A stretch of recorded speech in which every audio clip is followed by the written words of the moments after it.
Kita memang sayang anak, sayang cucu, iya, semua orang begitu. Tapi bagaimana caranya supaya anak cucu kita selamat?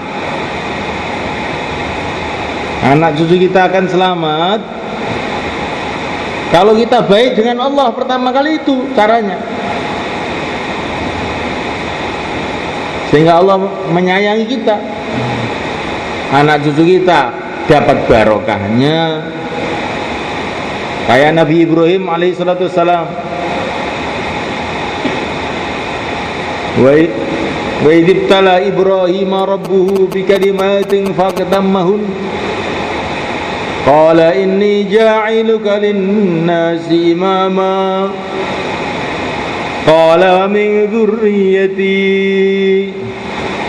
qala la yanalu ahdi dzalimin.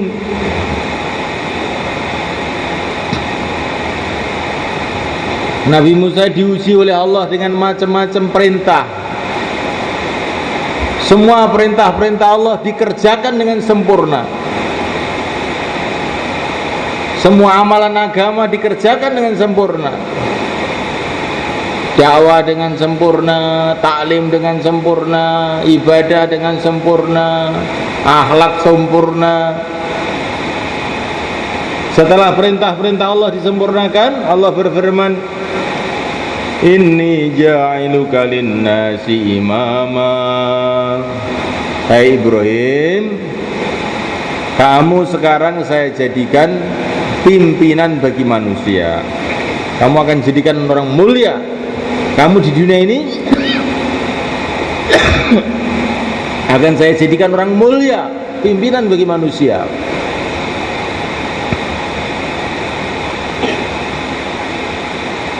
Qala min dzurriyyati, ya Allah, yang dijadikan pimpinan janganlah saya sendiri, tapi juga anak cucu saya.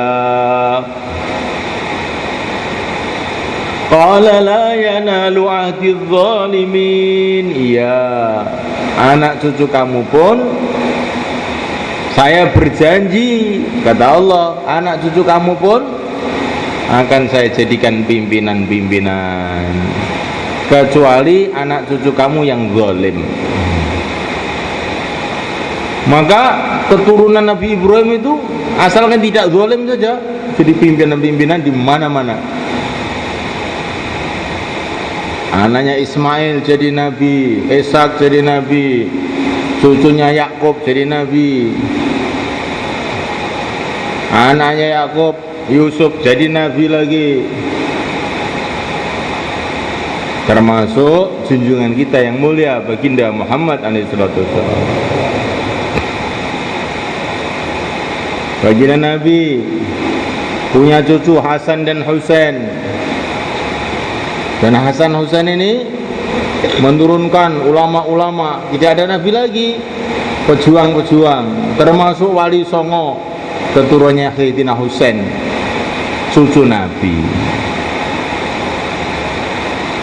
Jadi kalau orang itu pikirannya memperbaiki hubungannya dengan Allah, itu nanti dia dimuliakan oleh Allah, anak cucunya dimuliakan oleh Allah.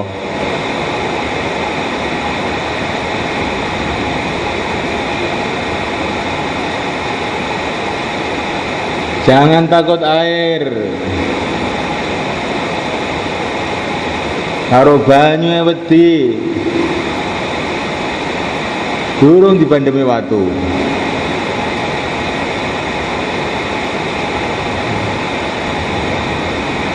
Masjid Nabi pada bocor di Madinah pada zaman Rasulullah SAW.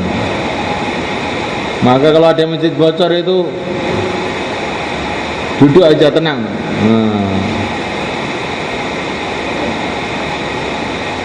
Walaupun masjidnya pada bocor, yang di masjid itu wali-wali Allah semua.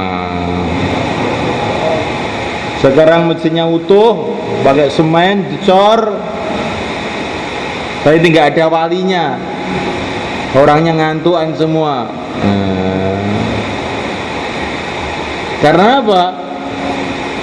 Kenapa kok begitu? Ini umat zaman ini yang dipikirkan bangunan, bukan memikirkan orang.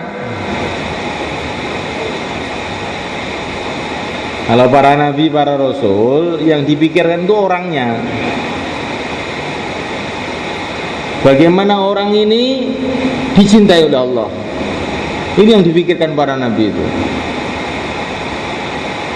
Dan tidak ada orang dicintai oleh Allah kecuali setelah imannya lurus, amalnya lurus.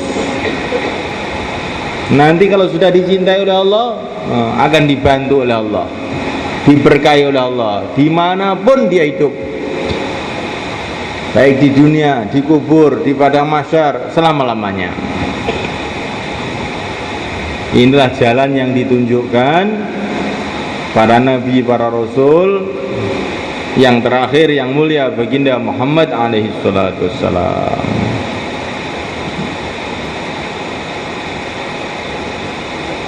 Inilah jalan kemuliaan, jalan kesuksesan, jalan keselamatan, jalan keberhasilan. Bagaimana? Satu aja, bagaimana orang itu dicintai oleh Allah. Sudah itu tak.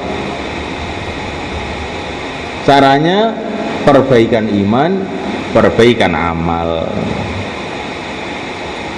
Kalau orang sudah dicintai oleh Allah, entah dia di Jazirah Arab, entah dia di Persia, entah dia di Romawi, entah dia di Jawa, entah dia di mana saja,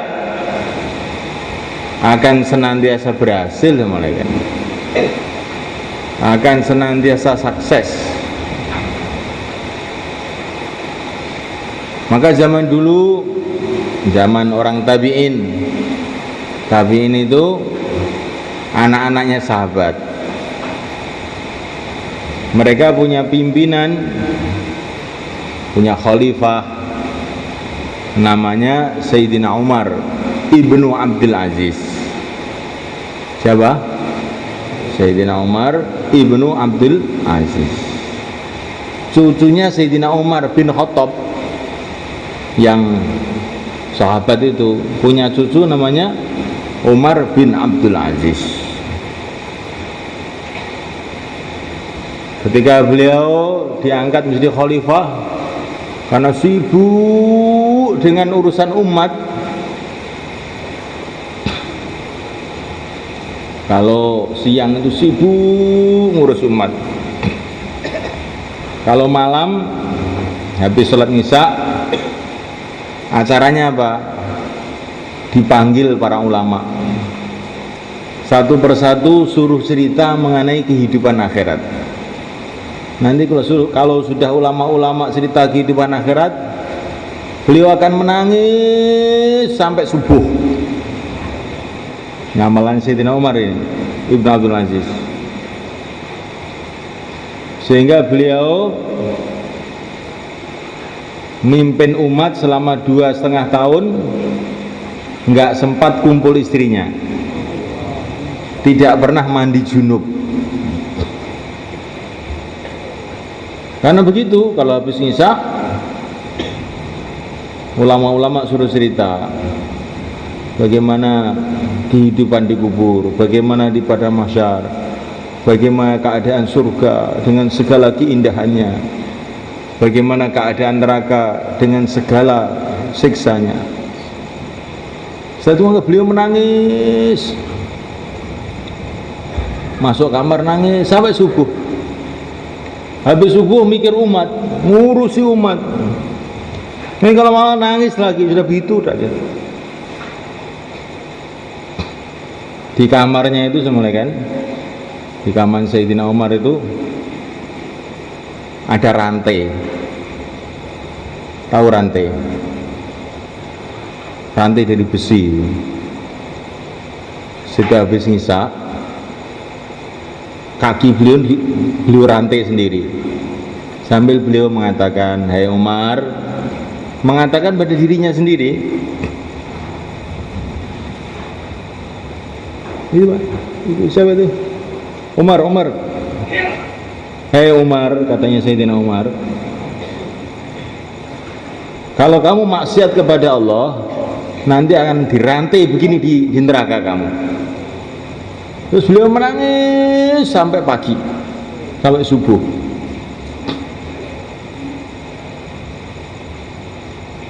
Nah mulai kan Sayyidina Umar begitu berbuat 2,5 tahun tidak sia-sia. Umat Islam yang waktu itu ditinggal sahabat itu sudah pada nggak karu-karuan, berubah jadi baik lagi. Karena pimpinannya kayak begitu, jadi baik lagi. Rukun luar biasa. Sampai saking rukunnya itu bukan hanya manusia yang rukun, harimau yang ada di hutan itu rukun dengan kambing-kambingnya. Di zaman Sayyidina Umar ada pengembala kambing di hutan. Biasanya itu harimau tuh datang tuh ya runtang-runtung dengan kambingnya. Kok tiba-tiba ada harimau menerkam kambingnya. Inna lillahi wa inna ilaihi raji'un. Katanya pengembala tadi, ini Umar bin Abdul Aziz mesti meninggal hari ini. Mulai dia jadi khalifah nggak ada harimau menerkam kambing kok. Ini kok ada harimau menerkam kambing ini, mesti beliau sudah wafat ini. Beliau pergi ke kota, ternyata Sayyidina Umar sudah wafat. Di kesan mujahadahnya, pengorbanannya, tangisannya, orang yang mikir umat, yaitu Sayyidina Umar Ibnu Abdul Aziz ini, kesannya itu sampai harimau pun bisa rukun mereka. Sekarang kita boleh tanya tuh, kenapa kita ini dakwah kok belum berhasil itu kenapa gitu? Kenapa umat ini nggak berubah-berubah? Lah yang dakwah nonton TV kok ingin berubah umatnya. Kalau malam hari tidur saja, habis taklim akhir pulang, umat mau berubah. Bagaimana? Nah ini semuanya ini ceritanya orang-orang dulu tuh kita renungi coba. Ya kita malam Jumat datang ke sini itu meningkat begitu. Jangan pancet saja. Setiap malam Jumat kita mendengarkan cerita-cerita orang-orang soleh, meningkat. Jumat lagi meningkat lagi, sehingga kita ini tingkatan imannya bertambah, tingkatan amal bertambah. Dengan tingkat pengorbanan bertambah, akhirnya kita jadi baik dan umat jadi baik. Insya Allah mulai kan? Nah, ketika mau wafat, mulai kan? Ketika mau wafat, maka dokter-dokter itu datang, bawa obat macam-macam. Ini mungkin obatnya ini, ya Amirul Mukminin. Mungkin obatnya ini. Insya Allah ini bagus ini obat ini. Maka Sayyidina Umar itu bilang, gak usah obat-obatan. Saya itu sudah tidak betah kumpul kamu, katanya Sayyidina Umar. Kumpul manusia-manusia di dunia ini malas, katanya dia. Saya ingin nyusul Nabi di surga. Apa obat-obat, gak usah obat. Bagaimana kita? Masya Allah, kita kalau sakit bingung obat. Ini Sayyidina Umar bin Abdul Aziz dikasih obat nggak mau katanya. Saya sudah bosen melihat kamu, sudah bosen katanya beliau. Saya ingin melihat Rasulullah di surga sana. Orang yang begini ini yang merubah umat semuanya kan, jadi baik itu.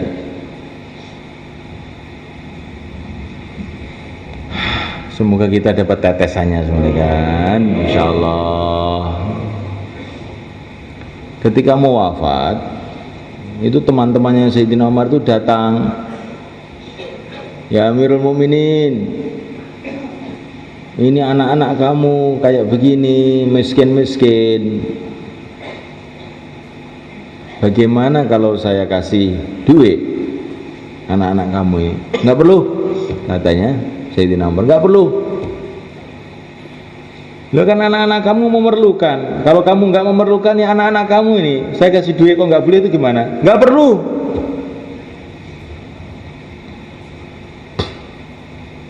Kata beliau, anak saya ini kalau dia orang soleh sudah dijamin oleh Allah.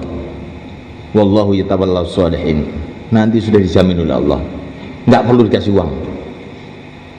Tapi kalau anak saya ini beling, fasik, nakal, kamu kasih uang nanti untuk maksiat, saya dapat dosanya malah. Enggak usah dibantu, biarin aja. Kalau dia soleh nanti Allah sendiri akan ngurus, nggak usah perlu kamu. Akhirnya Sayyidina Umar wafat. Anaknya itu mulai kan, yang miskin-miskin nggak punya apa-apa itu loh, setelah ayahnya wafat malah justru jadi orang-orang kaya, jadi pejuang-pejuang, jadi ahli-ahli sedekah. Sedekah itu sehari kadang-kadang 100 unta sedekah. Anaknya Sayyidina Umar itu. Jadi orang itu semulaikan Allah Ta'ala, kalau betul-betul hubungannya baik kepada Allah, dia diterima oleh Allah, anak cucunya diberkati oleh Allah. Itulah cara memikirkan anak cucu, bukan cara memikirkan anak cucu itu dengan meninggalkan agama. Nah nanti kalau Allah marah sama kita, terus anak cucu kita ikut dimarahi juga, terus gimana jadinya? Oh, tambah celaka semua jadinya itu. Maka jalan kesuksesan, jalan keberhasilan, jalan keselamatan yang ditunjukkan oleh Nabi kita, perbaiki iman, perbaiki amal. Kalau iman baik, amal baik, akhirnya dicintai oleh Allah, dia diterima oleh Allah, keluarganya, anak cucunya yang baik diterima oleh Allah, akhirnya jadi berhasil dunia akhirat. Semoga termasuk kita.